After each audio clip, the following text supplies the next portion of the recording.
Maraming nagtatanong sa akin kung paano ko daw na-achieve itong aking flat top na cupcakes. Mamaya sasagutin natin yan. Hi mga kalabs! Ngayon isi-share ko na sa inyo dito ang recipe sa ating mocha moist cake at cupcakes. I-offer ko na talaga to sa aking mga customer kasi sobrang mahal na talaga yung ating cocoa powder. So simple lang ang kanyang mga sangkap. So meron tayo ditong 1 can of condensed milk. Instead na white sugar yung gamitin natin dito, so condensed milk yung ginamit ko para magiging mas moist pa yung ating mocha moist cake. Kahit anong brand ng condensed milk ay pwede. Then naglagay ako dito ng 1 cup of brown sugar at 4 pieces na whole eggs. I-mix lang natin ito hanggang sa unti-unti nang ma-melt yung ating sugar. Then nag-add ako dito ng 1/4 teaspoon of iodized salt, 1 teaspoon vanilla at 3/4 cup of canola oil. At sa ating dry ingredients naman ay meron tayo ditong 3 cup of all-purpose flour,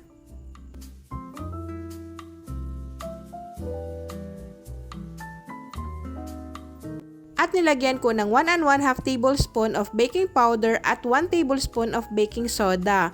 At sabayin na natin siyang isala para mawala yung kanyang mga lumps. At may iwasan na magbuo-buo yung ating mixture at i-mix natin ito. Hindi ko muna siya inubos yung ating mga dry ingredients at i-mix muna natin ito at unti-unti na nating ilagay yung ating liquid ingredients, itong ating 1 cup evaporated milk at 1 teaspoon of vinegar. At ilagay na naman natin yung ating dry ingredients. So, bali alternate yung paglagay natin dito, yung ating dry ingredients at itong ating liquid ingredients. At nilagay ko na yung ating flavor na coffee. 1 tablespoon of coffee powder at dinisolve ko yun siya sa ating 1/2 cup of very hot water. At nilagay ko na naman ulit yung ating dry ingredients. I-mix lang ito hanggang sa makombine na ito lahat. Then, while nag-mix ako dito, ay naka-preheat na yung ating oven ng 150 degrees Celsius.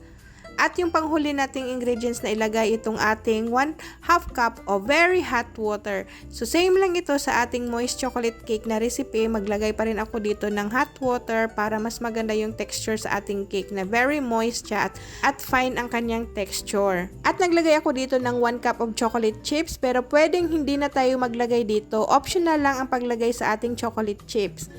Kasi yung main flavor natin dito is yung coffee kasi mocha itong ating ginawang cake ngayon. So, naglagay lang ako dito para meron siyang surprise sa loob ng ating cake.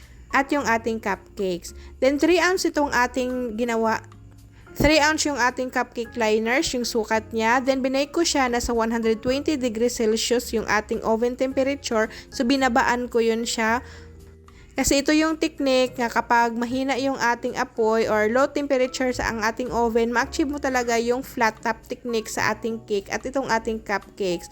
So ito na yung ating hitsura, ito na yung ating finished product nang naka-bake na itong ating cupcakes. 'Di ba? Flat top siyang tingnan. So ito talaga yung hitsura sa bagong luto. So magiging mas moist pa ito at magiging shiny pa yung top niya kapag naka-chilled na ito at kinabukasan na natin siya frostingan.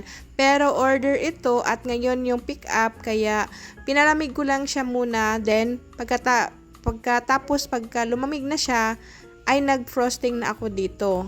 At kung nagustuhan nyo itong ating video at kung gusto nyo pa ng another recipe na i-share ko dito, comment yes naman kayo dyan para makashare pa ako sa inyo dito ng iba pang recipe na pang substitute sa ating moist chocolate cake.